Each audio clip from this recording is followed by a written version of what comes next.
बिहार में हालात आपने देख ही लिए। तेजस्वी और राहुल गांधी जहां जहां निकल रहे हैं वहां भीड़ बेतहाशा नजर आ रही।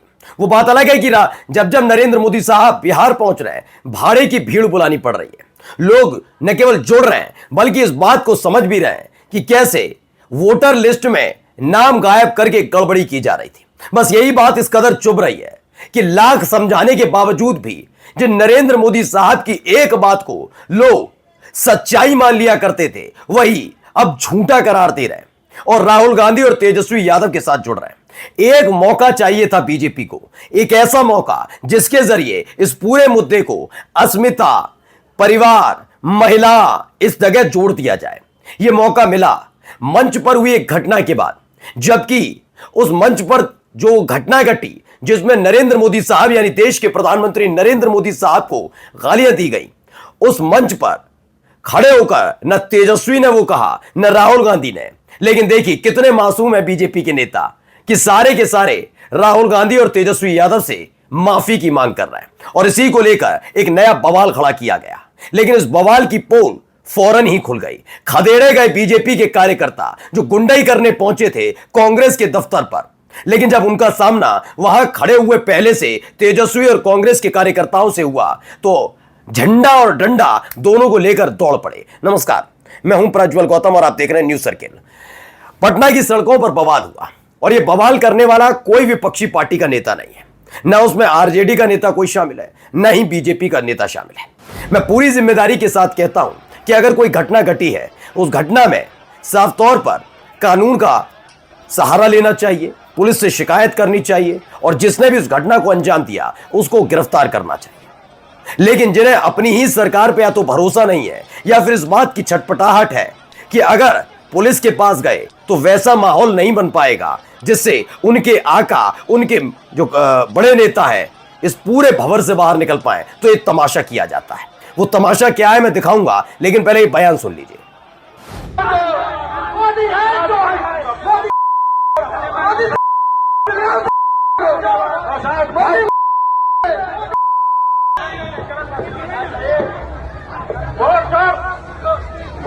तो इस बयान में आपने सुना होगा, मैं बीप इसलिए लगाना पड़ा कि वाकई बहुत गंदी गंदी गालियां दी जा रही थी। ये बात सच है। ये बात भी सच है कि उस जहां मंच पर ये गालियां दी जा रही थी ऊपर फोटो लगे थे प्रियंका गांधी के, तेजस्वी यादव के और राहुल गांधी के। ये बात बिल्कुल सच है। लेकिन क्या कहीं इसमें यह साबित होता है कि इस जो गाली देने वाला व्यक्ति है वो राहुल गांधी है या फिर तेजस्वी यादव है? अच्छा, माफी किससे मंगवाई जाएगी? जिसने गलती की है उससे, या वो जिस पार्टी का से संपर्क रखता है उस नेता से? ऐसे तो नरेंद्र मोदी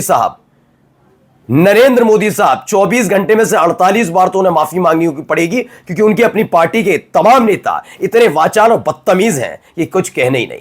प्रेम शुक्ला तो ताजा उदाहरण है ही कि कितनी सारी की सारी हदें पार की थी, जिसने लाइव टीवी पर बैठकर गंदी गंदी गालियां बकी। वो बात अलग है कि अपने ईमान को खूंटी पर टांग कर बैठे हुए नोएडा में बैठे हुए एंकर, जिसमें महिला एंकर भी शामिल है, और वो आज भी प्रेम शुक्ला को बड़े प्रेम से बैठाती हैं, ये जानने के बावजूद वो कितना बड़ा गालीबाज है।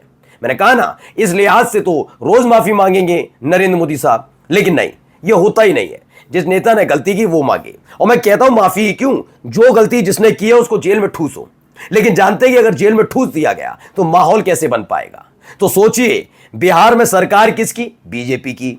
ठीक है, सरकार के अधीन कौन काम करती है? बिहार की पुलिस। तो बिहार की पुलिस और सरकार पर भरोसा नहीं है बल्कि बवाल करने पहुंच गए। वीडियो देखिए।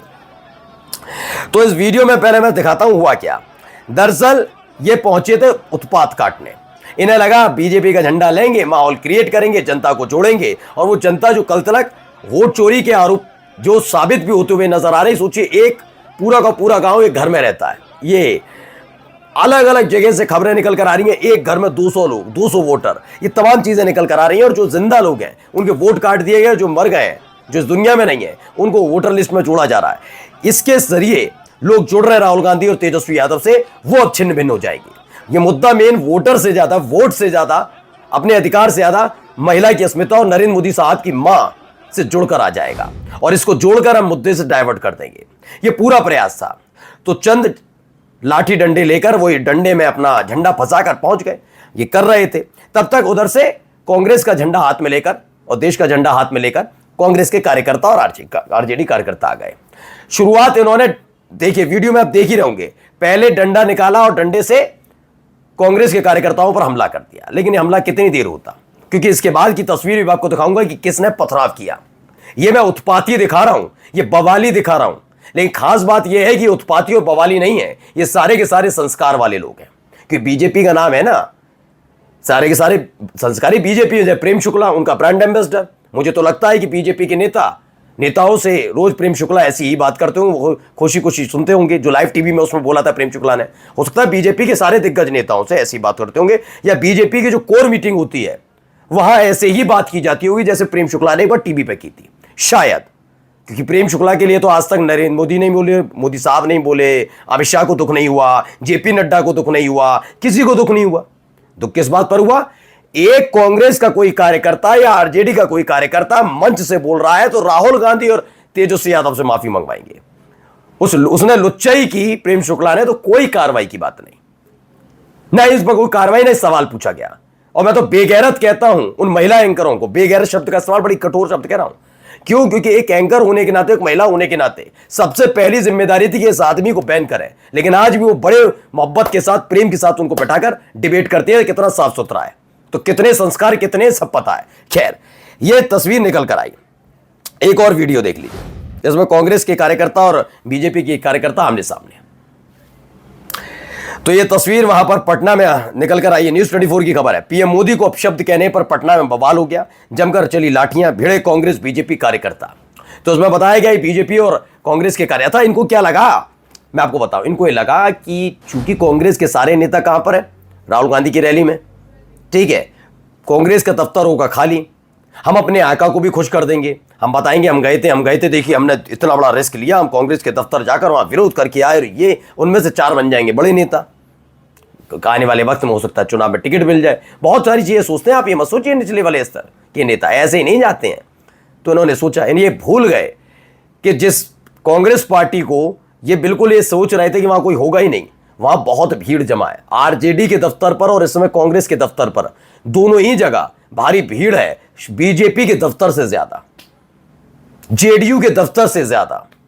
इस समय पटना में जो रिपोर्टिंग कर रहे हैं उनसे पूछ लीजिएगा, या फिर आप वहां पटना के रहने वाले हो तो जाकर एक बार देख लीजिए।